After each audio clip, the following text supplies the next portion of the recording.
है जो आपके दिल को झकझोर कर रख देगी।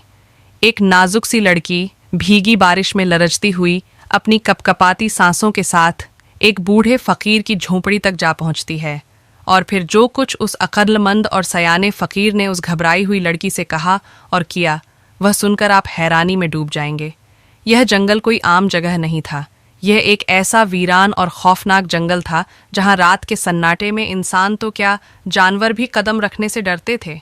उसी सुनसान जंगल में करीब 60 बरस का एक बूढ़ा फकीर रहता था, जिसे लोग दूर दूर तक बाबा रहमत के नाम से जानते थे। उसकी कमज़ोर मगर बुलंद कामत शख्सियत और तेज़ आंखों की रोशनी में आज भी एक ख़ास रौब बाकी था। बरसों से वह इस वीराने में अपनी झोंपड़ी बनाकर तन्हाई काट रहा था। एक रात का जिक्र है जब आधी रात का वक्त था। जंगल की हवा डरी हुई सी शोर मचा रही थी, बादल गुस्से से गरज रहे थे, बिजली आसमान को चीर रही थी और बारिश ने हर दरख्त को हिलाकर रख दिया था। बाबा रहमत हसबे मामूल अपनी झोंपड़ी में बैठे, कभी सोचों में गुम और कभी धीमी आवाज़ में गुनगुना रहे थे। अचानक दरवाजे पर एक दस्तक ने सब कुछ बदल दिया। एक बार नहीं, बार बार खटखटाने की आवाज़, जैसे कोई जान बचाकर पनाह लेने आया हो। बाबा रहमत चौंक गए कि इस वीराने में आधी रात को कौन आ सकता है। वह तेज़ी से उठे और दरवाज़ा खोल दिया। सामने का मंजर देखकर उनकी आंखें लम्हा भर के लिए जम सी गईं।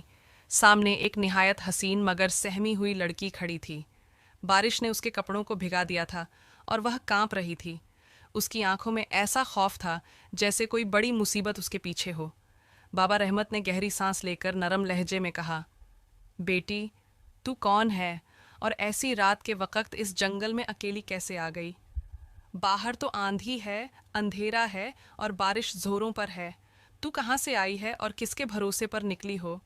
लड़की ने कपकपाती आवाज़ में कहना शुरू किया, बाबा जी, मेरा नाम नूर है और मैं गांव नूरपुर की रहने वाली हूँ। वहाँ के कुछ जालिम लोग मेरे पीछे पड़ गए हैं।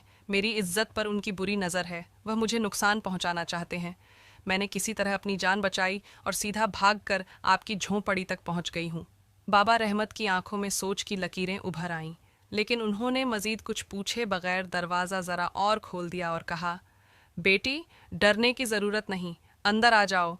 यहाँ तुझे कोई तकलीफ़ नहीं पहुँचा सकता। लड़की जैसे तैसे हिम्मत करके झोंपड़ी में दाखिल हुई। उसके भीगे कपड़े बदन से लिपटे हुए थे, चेहरे पर थकन और खौफ नुमायां था। बाबा रहमत ने उसे ओढ़ने के लिए एक पुराना कपड़ा लाकर दिया और कहा, बैठ जाओ, घबराहट छोड़ो, अब पूरी बात बताओ कि मामला आखिर क्या है। लड़की ने थरथराते लहजे में कहा, बाबा जी, मैं नूरपुर के मशहूर फरीद मोची की बेटी हूँ। कुछ दिन पहले मेरे वालिदैन इस दुनिया से रुखसत हो गए। उनके जाने के बाद जैसे गांव के चंद मर्दों का रवैया बदल गया। पहले वह अजीब नज़रें डालते थे, फिर इशारे करने लगे, और अब तो वह खुलकर मुझे धमकाने लगे कि अगर हमारे साथ न चली तो नुकसान उठाना पड़ेगा। वह मेरी कमज़ोरी को एक आसान शिकार समझने लगे हैं। मैंने जान बचाने के लिए सीधा जंगल का रुख किया और यहाँ पहुँच गई। बाबा रहमत खामोशी से उसकी हर बात सुनते रहे। उनके चेहरे पर कोई हैरानी तो नहीं थी, मगर निगाहों में सवाल ज़रूर छुपे हुए थे। वह उस लड़की की आंखों में झांकने लगे और दिल ही दिल में सोचने लगे कि क्या वाकई यह बच्ची किसी बड़ी मुसीबत से भागकर आई है या इसके पीछे कोई और कहानी है। वह लड़की कभी हल्की सी मुस्कान देती और कभी अपने भीगे बालों को संभालती। उसकी हरकत में कुछ ऐसा था जिसने माहौल को और परअसरार बना दिया।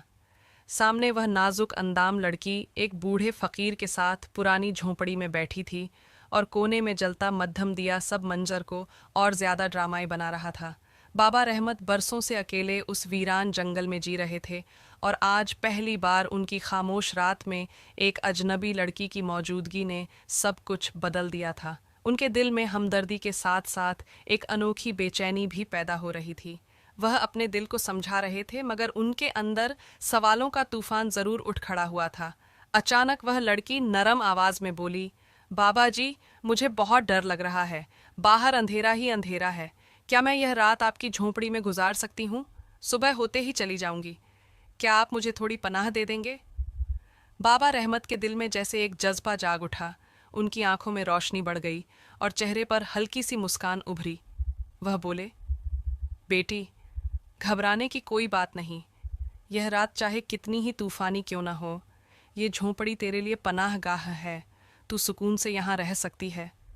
बाहर घुप अंधेरा छाया हुआ था और बारिश थमने का नाम नहीं ले रही थी।